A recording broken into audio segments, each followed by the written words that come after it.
కూతురిని వేధిస్తున్నాడు అనే కోపంతో యువకుడి ఇంటికి నిప్పు పెట్టాడు వ్యక్తి.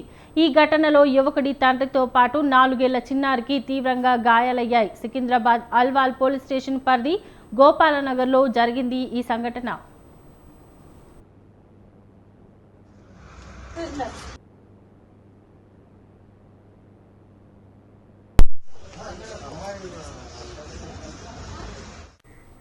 గోపాలనగర్లో నివాసం ఉంటున్న ప్రదీప్ అదే ప్రాంతానికి చెందిన యువతి స్వాతిని ప్రేమించాలని వేధిస్తున్నాడు.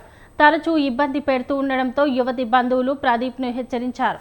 అయినా ప్రదీప్ తీరు మార్చుకోలేదు. స్వాతికి ప్రదీప్ పూలు పంపించాడు. స్వాతి జోలికి రావద్దని చెప్పినా వినడం లేదని ఆగ్రహానికి గురైన స్వాతి బాబాయ్ వివేక్ నంద ప్రదీప్ ఇంటి తలుపులపై డీజిల్ పోసి నిప్పు పెట్టి పరారయ్యాడు.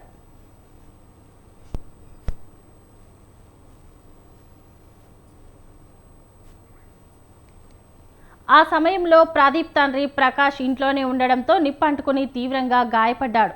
ఈ ఘటనలో పక్క ఇంట్లో ఉండే 4 ఏళ్ల చిన్నారి చాందినికి కూడా గాయాలయ్యాయి.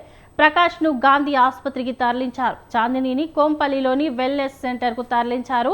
చిన్నారి పరిస్థితి విషమంగా ఉందని వైద్యులు తెలిపారు.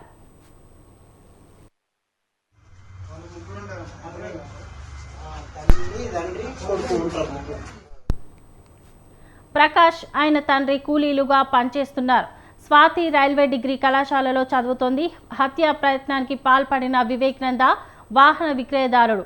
ఘటనపై కేసు నమోదు చేసుకున్న పోలీసులు దర్యాప్తు చేస్తున్నారు.